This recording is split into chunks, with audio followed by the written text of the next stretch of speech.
Hamas की ओर से 7 अक्टूबर को अचानक गाजा पट्टी से 20 मिनट में 5000 रॉकेट दागे जाने से पूरा इजराइल कांप गया।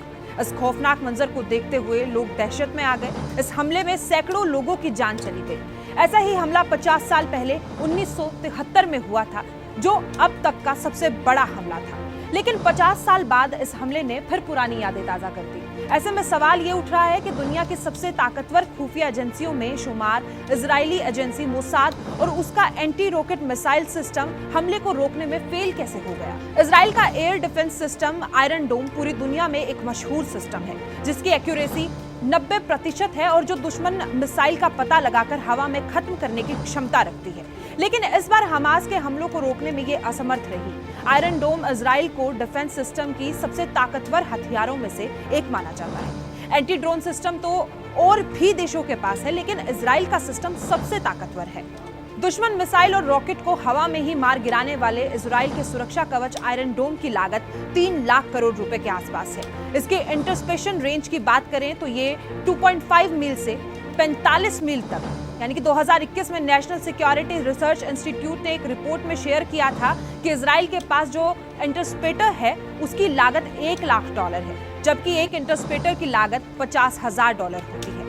इंटरस्पेटर ही दुश्मन मिसाइल का खात्मा करता है। अगर इजराइल हमास के 5000 रॉकेटों को मार गिराता तो उसकी लागत 2079 करोड़ रुपए होती। वहीं हमास की बात करें तो इसके पास कासम रॉकेट है, जिनकी लागत $300 से $800 है, यानी 25,000 से 90,000 के बीच हमास अपने रॉकेट को बनाने में खर्च करता है। इस हिसाब से इजराइल हमास की मिसाइलों को रोकने के लिए लाखों रुपए खर्च कर देता है। द न्यू अरब ने इजरायली एक्सपर्ट्स के हवाले से बताया कि हमास 1 मिनट में करीब 140 मिसाइल दाग सकता है।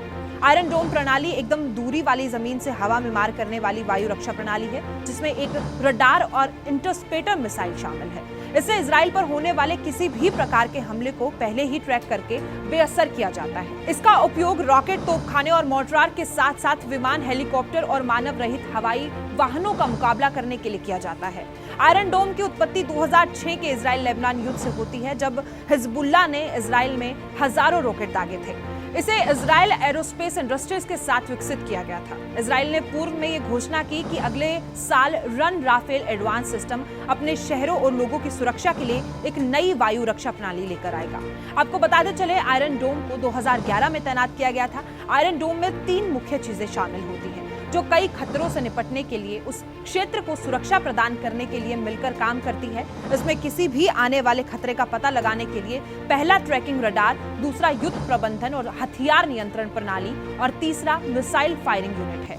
बीएमसी मूल रूप से रडार और इंटरस्पेटर मिसाइल के बीच संबंध स्थापित करती है। ये दिन और रात सहित सभी मौसम में उपयोग होने के सक्षम है। कंट्रोल रूम में कमांड मिलने पर लॉन्चर से मिसाइल दागी जाती है। इसे मिसाइल को इंटरस्पेटर कहते हैं। मिसाइल रॉकेट के पास जाकर फट जाती है और इसे दुश्मन की ओर से आने वाली मिसाइल, इंटरस्पेटर दोनों ध्वस्त हो जाते हैं। इजराइल में इंटरस्पेटर को तामीर कहकर बुलाया जाता है। हमास की ओर से 5000 से अधिक रॉकेट दागे गए। इसमें भी इजराइल की आयरन डोम टेक्नोलॉजी ने जमकर वार किया, लेकिन इस बार टेक्नोलॉजी उतनी कारगर साबित नहीं हुई, क्योंकि हमास के आतंकियों ने इस बार सिस्टम पर सॉल्व रॉकेट हमला किया था, जो कम समय में कई लॉन्चर को एक साथ फायर करता है।